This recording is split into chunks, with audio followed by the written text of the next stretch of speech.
미국 취업이민 신청자들은 다음 달부터 영주권 문호는 전면 오픈되는 반면 새로 전원 인터뷰를 받게 돼 고통이 오히려 가중될 걸로 보입니다.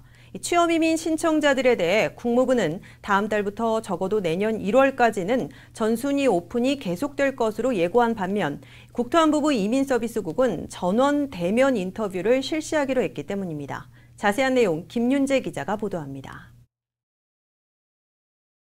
새로운 2018 회계연도가 시작되는 10월부터 취업 이민 신청자들은 크게 달라지는 영주권 취득의 길을 걷게 됩니다.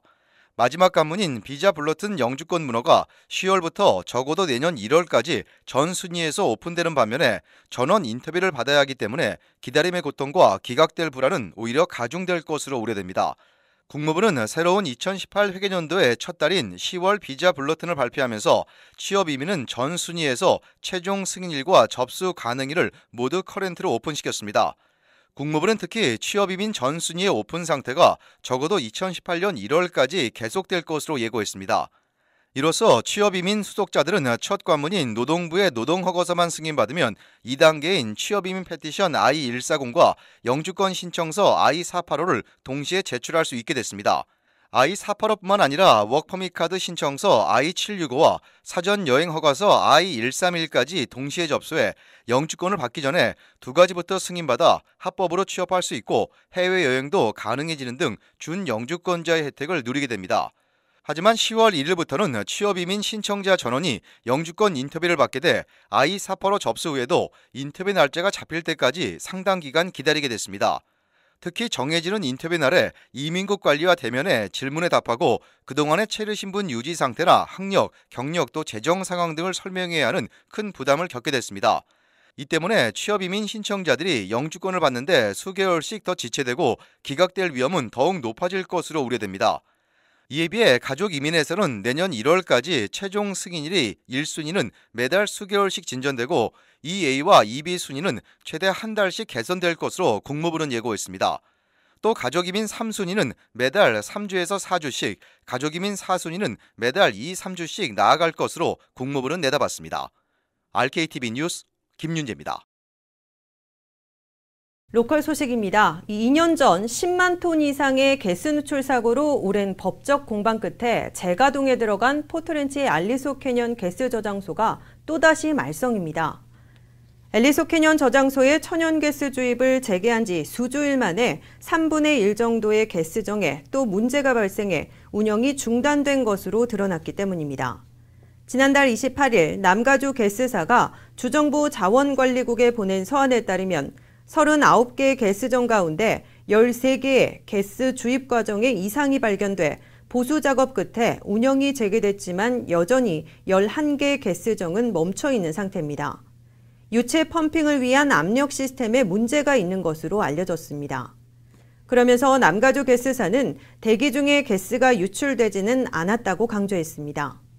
알리소 캐년 가스 저장소의 가스 주입은 LA 카운티 정부와 주민들의 소송과 거센 반발에도 불구하고 남가주 가스 컴퍼니사가 지난 18개월간 각종 안전 점검 자료를 내보이며 법원의 허가를 받아 지난달 1일 재가동됐습니다.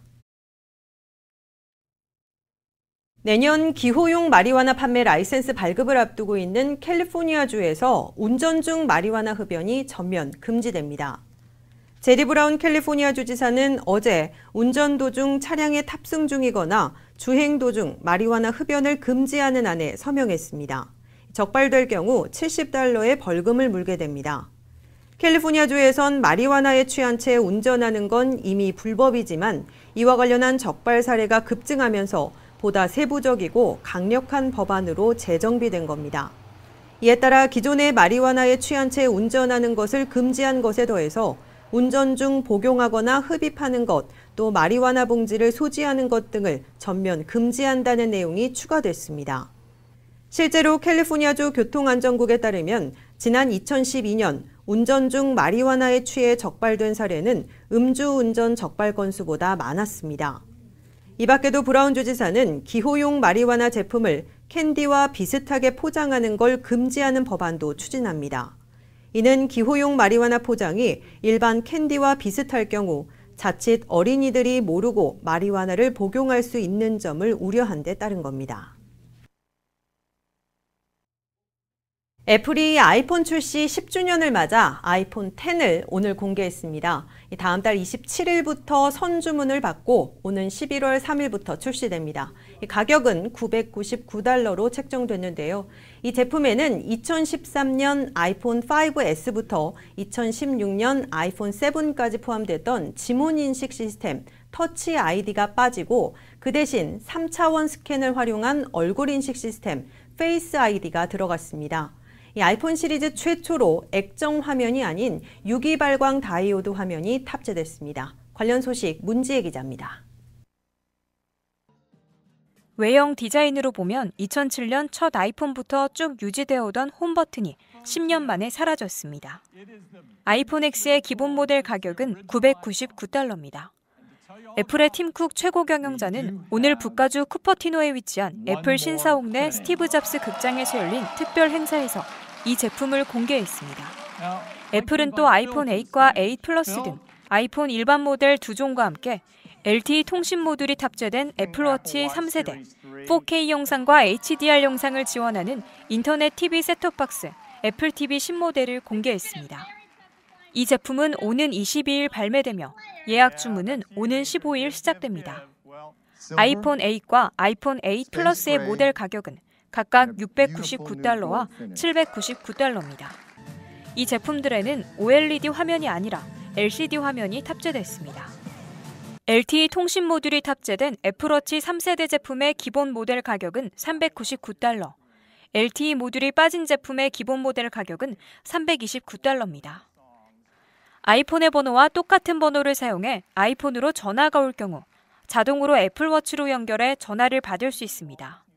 애플워치 시리즈 2와 크기는 같지만 W2 칩을 사용해 와이파이 속도는 85% 빨라졌고 새로운 듀얼코어 프로세서를 장착해 성능이 70% 높아졌습니다.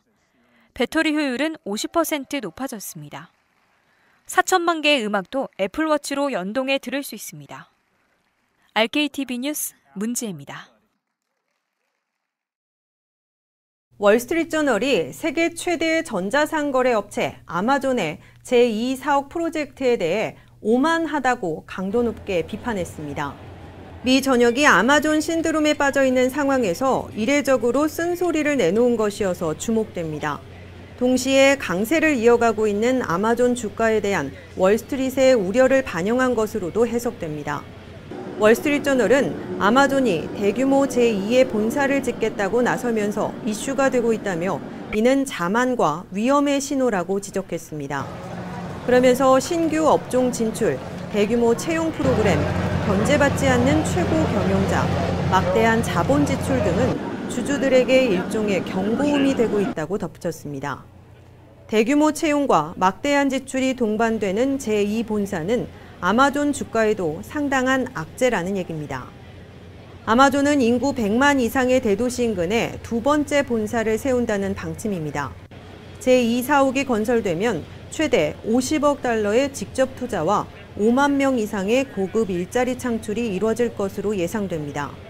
이 때문에 LA와 오스틴, 보스턴, 피츠버그, 시카고 등이 유치전에 나선 상태입니다. 최근 LA 한인타운에 위조 지폐 주의보가 내려졌다고 합니다. 잠시 후 이슈 포커스에서 이 내용 자세히 알아봅니다.